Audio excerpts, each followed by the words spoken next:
maglakad pero banay dyan magbike mo ngayon pero Garasita. ang galing itong batang to.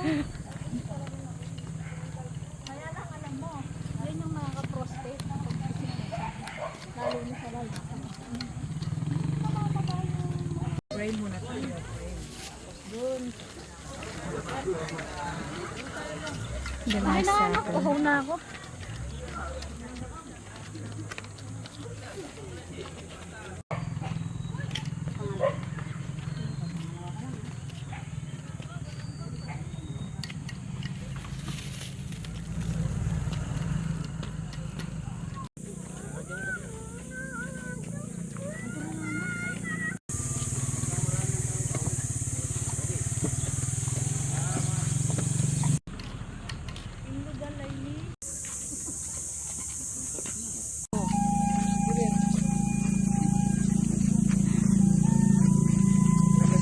Nakailan na tayo, lima?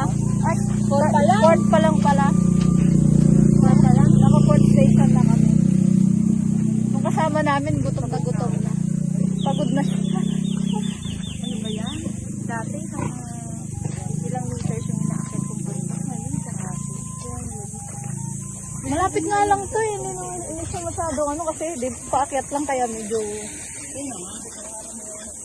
kala mo malayo sa paakyat. Hindi yun yung nakakakain paakyat. Doon wala sinitan.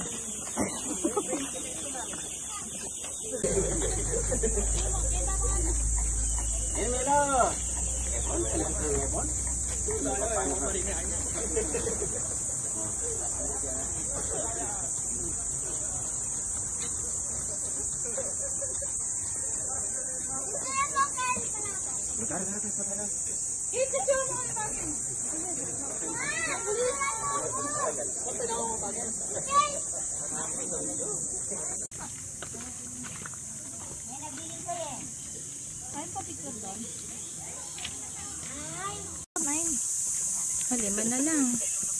Lima na lang oh.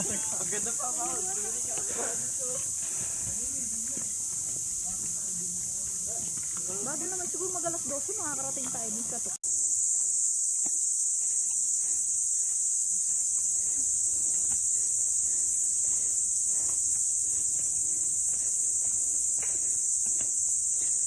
Talagang dyan kayo sa baba, mabato dumadaan.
Si kuya mo kaya niya pang akitin pa. Malakas din yung resistensya na ni kuya. Dati. Sa bag. Di ba nag-exercise siya? May equipment siya sa ano?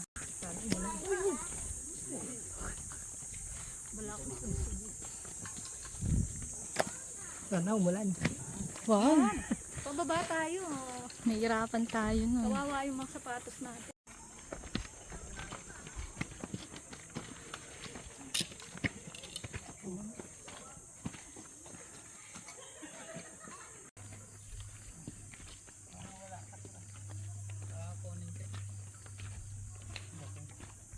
Ito yung papunta sa ano na. Ano? Saan? Oo, yung sa White Rock.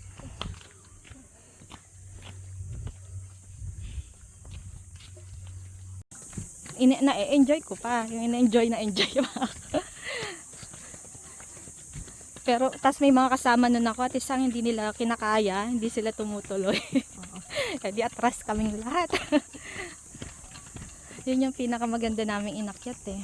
Kaya yun yung hagdan. Ayun na nakikita mo na Kaya nga. Malapit na.